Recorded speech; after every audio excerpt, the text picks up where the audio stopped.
어제 우리가 함께 보았던 말씀을 다시 한번 기억해 봅시다. 어제 민수 전사님이 저녁에 이 자리에 나오셔서 우리가 하나님의 작품이다라는 말을 했습니다. 특별히 그 말씀은 이제 10절의 이야기죠. 우리는 그의 만드신 바라. 이 만드셨다고 하실 때는 분명한 여러 가지의 숨은 뜻이 있지만, 첫 번째로는 우리가의 처음과 시작이 다 하나님의 은혜로 시작해서 은혜로 끝이 나고 있다는 것입니다. 그러니까 우리가 우리의 뜻과 우리의 생각과 우리의 능력으로 하나님의 자녀가 된 것이 아니라 하나님의 계획 아래, 또한 하나님의 사랑 안에서 그 은혜로 우리가 믿음으로 주의 자녀가 되었다. 그리고 그 주의 자녀가 된 우리는 그 은혜로 살고 있고, 하나님의 은혜로 하나님의 선한 일을 위해서 우리가 지금 살아가고 있는 것이다. 이렇게 바울은 우리의 부르심에 대해서, 정체성에 대해서, 나아갈 바에 대해서 어제 우리에게 이야기해 주었습니다. 그리고 나서 이제 오늘의 말씀은요, 그렇게 하나님의 작품으로 만들어진 우리, 은혜로 만들어진 우리가 지금 이렇게 한 사람, 두 사람이 모여서 어떤 일이 일어났나요? 교회를 이뤘습니다. 그럼 교회라는 곳은 어떤 곳입니까? 은혜를 받은 자들의 모임입니다. 은혜를 받은 자들의 모임인 이 교회가 어떤 모습이 되어야 되겠는가?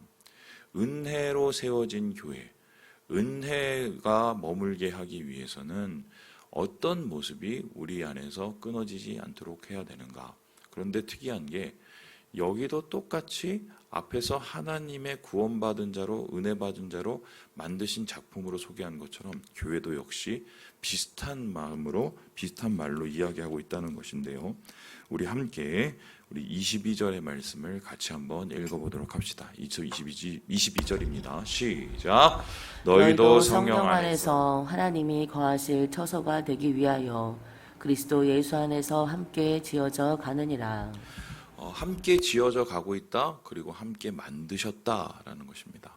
그러니까 우리가 은혜로 만들어져서 하나님의 작품으로 은혜로 살고 있고, 주님의 은혜를 나누기 위해서 우리가 이 세상 가운데 살고 있다면, 교회는 그 은혜 받은 자들이 하나님 안에서 한 몸이 되고 그리스도의 몸으로서 함께 지어져 가고 있는 것이다. 그러니까 교회의 출발과 끝과 그 다음에 모든 진행도 다 하나님의 은혜로 된 것이라고 합니다. 자, 그렇다면 교회의 시작이 왜 하나님의 은혜일까요? 여기에 대해서 이 바울은요, 십자가 얘기를 먼저 시작하는데요. 우리 함께 16절의 말씀을 같이 한번 읽어보겠습니다. 16절입니다. 시작. 또 십자가로 이 둘을 한 몸으로 하나님과 화목하게 하려 하심이라. 원수된 것을 십자가로 소멸하시고. 예전에 우리는 다 다른 사람이었습니다. 교회가 힘든 이유가 바로 그것이죠. 왜냐하면 출신도 달라, 배경도 달라, 심지어는 말도 달라, 살아온 문화도 달라, 그리고 여러 가지, 심지어는 인종까지 다를 때가 있습니다. 특별히 초대교회에서 가장 힘들었던 부분이 이 부분인데요. 인종이 달랐을 때예요. 그래서 교회 안에 끊임없이 계속적으로 일어나는 이 분쟁이 맨 처음에 예루살렘 공동체는요, 너는 어느 출신이야를 가지고 둘로 나눠졌습니다. 정통 유대인, 그러니까 유대에서 태어나서 유대에서 산 유대인과 동시에 헬라파 유대인, 유대인인데 외국에서 살고 있는 일종의 이민자들이죠. 그런 헬라파 유대인과 정통 유대인 간의 마찰이 있었어요. 그래서 그 마찰이 첨예하게 대립되었을 때가 언제냐면은 바로 구제 사역을 할 때 누구와 누구에게 더 많이 갔느니 적게 갔느니 이걸 가지고 싸우기 시작을 합니다. 그런데 이렇게 싸워도 그래도 이분들은 어쨌든 인종적으로는 한 유대인이었어요. 율법 안에 거하고 아브라함의 자손인 자들이었습니다. 그런데 우리가 어제 보았던 안디옥 교회를 한번 생각을 해봅시다. 예루살렘 교회가 무너지고 안디옥 교회를 하나님이 축복을 해주셔서 그 교회를 선교의 중심, 교회의 중심이 되게 하셨는데, 안디옥 교회는 어떤 교회냐면은 유대인과 이방인이 함께 있었던 최초의 교회였습니다. 그리고 나중에는 이방인이 유대인보다 훨씬 더 많았어요. 그리고 이러한 모습들은 그 이후에 소아시아 교회나 아니면 마게도냐 지역의 교회로 그대로 이어가는데요. 적은 유대인과 많은 이방인. 그래서 인종적인 갈등과 벽이 분명히 있었습니다. 오죽했으면 이 바울과 이 베드로 간에 이러한 율법을 놓고 인종적인 이 벽을 놓고 이 다투기고 하고 오해를 빚기도 할 정도였어요. 그런데 오늘 이 바울이 무엇이라고 얘기하냐면 그런 식의 생각은, 그런 식의 차별은, 그런 식의 이 발상은 굉장히 잘못된 것이라고 얘기하고 있습니다. 왜입니까? 인종이 중요한 게 아니라 출신이 중요한 게 아니라 무엇이 중요한가요? 바로 우리가 예수 십자가로 구원받았다는 게 중요하다는 거죠.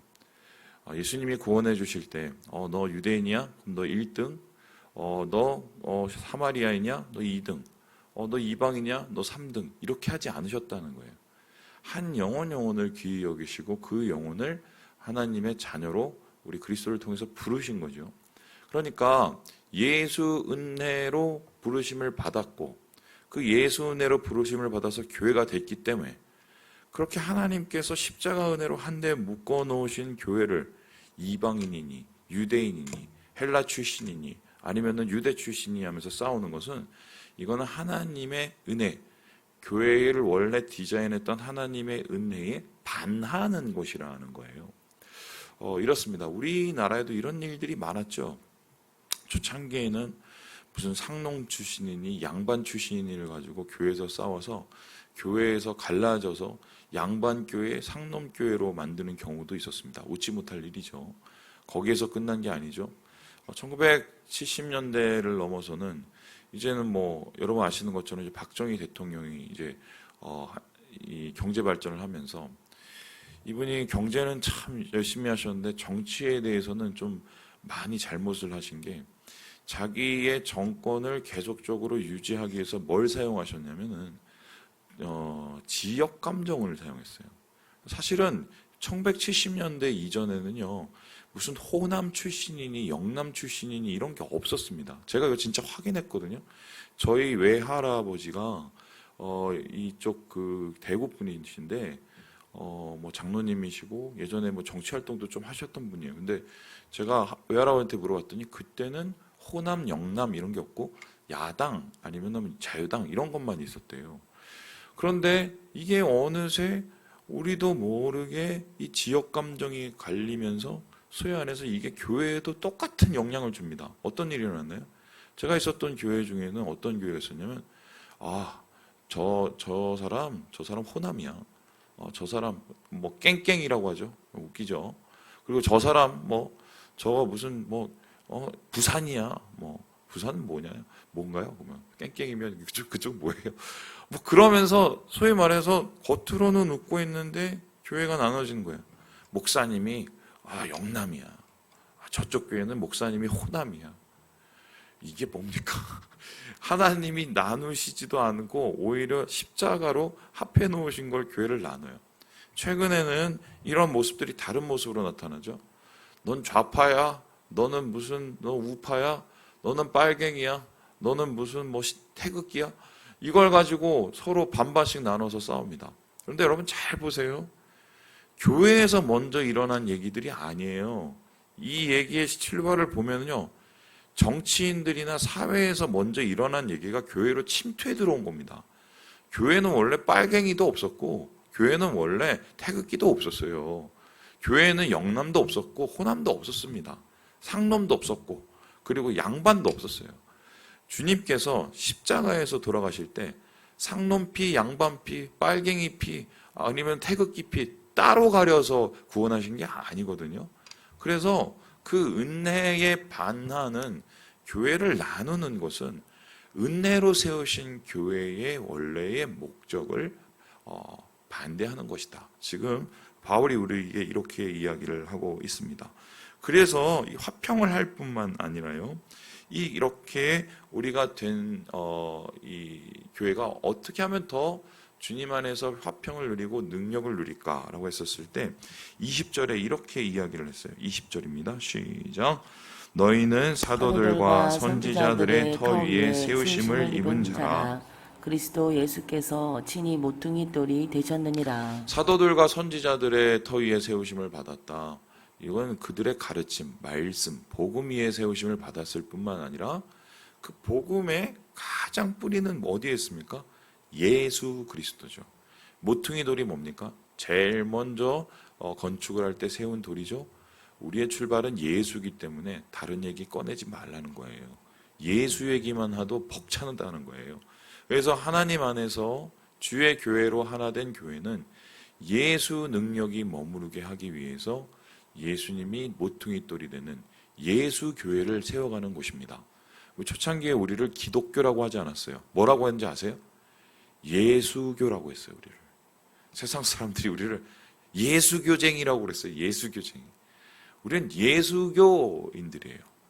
주님 안에서의 이러한 다름이 예수 안에서 하나됨으로 변하는 곳이 교회라는 곳입니다. 그리고 이런 교회는요, 그 이후에 하나님의 거룩함을 만들어 가는데요. 21절에 봤더니 서로 연결한다, 성전이 되어간다. 그러면서 성전은 어떤 곳이에요? 예배하는 곳, 주의 영광을 나타내는 곳, 하나님의 거룩이 흘러가게 하는 곳으로 우리가 변해가는 거예요. 여러분 보세요. 여기서 성전이라고 말할 때는 이러한 건물이 아니죠. 연결해서 성전이 된다는 것은 성도들이 모여서 그 공동체가 바로 곧 교회인 거예요. 우리가 공동체가 건강하면 교회가 건강한 거고, 공동체가 능력이 있으면 교회가 능력이 있는 겁니다. 그래서 예배 모든 것은 공동체로 있는 거고, 교회는 건물로 사역하는 데가 아니라고 지금 얘기를 하고 있어요. 그런데 중요한 것은 이렇게 주의 거룩으로 우리가 하나 되기 위해서 주님의 영광을 드러내기 위해서 예수의 터전 위에 세워졌지만 꼭 그 다음에 항상 필요한 게 하나가 있대요. 그걸 뭐라고 얘기를 할까요? 우리 함께 18절을 읽고 마무리해 보도록 할까요? 18절입니다. 시작. 이는 그로 말미암아 우리들이 한 성령 안에서 아버지께 나아감을 얻게 하려 하심이라. 성령님이래요. 성령님께서 우리와 함께 하지 않으시면 교회는 한마디로 하나 되지도 않고 뜨거워지지도 않고 거룩을 나타내지도 못하고 하나님께서 원래 세우신 참된 목적을 이룰 수 없다. 그래서 이 뭔가 능력이 있고 뭔가 화평하고 뭔가 생생한 곳이 있는 교회는 항상 성령 충만합니다. 반대로 맨날 싸우고 그리고 만나면 맨날 헐뜯는 얘기하고 그리고 거룩하기는커녕 소위 말해서 세상하고 전혀 다를 바가 하나도 없고 이건 무슨 사회 모임인지 친교 모임인지 아니면 교회 예배 모임인지 전혀 구별이 안 가는 그런 교회의 특징은 성령님이 잘 보이지 않으세요. 그래서 교회는요, 첫째는 예수요, 두 번째는 성령입니다. 성령으로 우리가 충만해질 수 있도록 우리가 노력해야 돼요. 우리가 왜 예배를 매일 드려야 되나요? 왜 수요일 날 뜨겁게 기도를 해야 됩니까? 왜 우리가 주일 날 왜 준비하면서 하나님 앞에 예배합니까? 하나님 저 왔어요. 오늘 일수도장 하나 찍어주세요. 저 축복도장 하나요. 그거밖에 해서 오는 건 아니에요. 성령으로 충만해지고 하나님을 만나서 내 마음에 기쁨이 넘치기 위해서 오는 겁니다. 교회가 되기 위해서 오는 거예요. 그래서 주님께서는 오늘 바울을 통해서 성령이 우리 안에 거할 때 교회가 어떠한 능력과 어떠한 거룩함을 가지는지를 다시 한번 깨우치고 있는 것입니다. 예, 말씀을 마치려고 하는데요. 우리 한국교회가 잃어버린 게 바로 이 두 개죠. 예. 성령 대신 건물을 선택했고 예수 대신 축복을 선택한 게 우리 한국교회의 비참한 지금 현실이에요. 예수 대신 축복을 택해서 복복복 이러다가 사람들이 정말 물질에 다 넘어져 버리고 그리고 건물 부흥 성장하다가 진짜 성장인 성령의 역사하심을 점점 잃어버리고 있는 그것이 우리의 모습이 아닌가. 우리 사랑하는 여러분, 교회가 됩시다. 진짜 교회. 예수님이 우리의 중심이 된 은혜로 시작해서 은혜로 끝나는 교회. 성령이 함께하는 교회. 예수 복음이 넘치는 교회가 되셔서 주님께 영광을 돌리는 이 한 주 되시길 주님의 이름으로 축원합니다.